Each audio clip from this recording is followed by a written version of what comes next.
अस्सलाम वालेकुम। वालेकुम अस्सलाम। क्या नाम है आपका? मेरा नाम है रिजवान नाम है। और क्या मैंने क्या दिक्कत थी और आपको क्या क्या परेशानियां थी अब से कुछ दिन पहले? मेरे को हिजामा कराने के पहले मेरे को एसिडिटी थी, बदहजमी थी।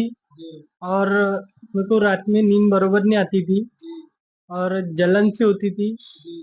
तो जब से मैंने हिजामा कराया तो अल्हम्दुलिल्लाह अल्लाह का एहसान है, जब से ये चीजें दूर हो गई। माशाल्लाह।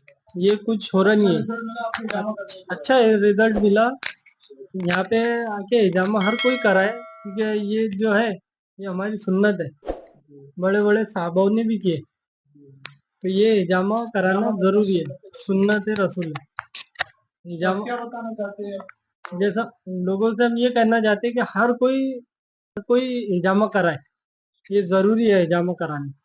इससे हमारी सेहत तंदुरुस्ती सब अच्छी रहती है, बदहजमी भी दूर होती है इससे। धन्यवाद। फिर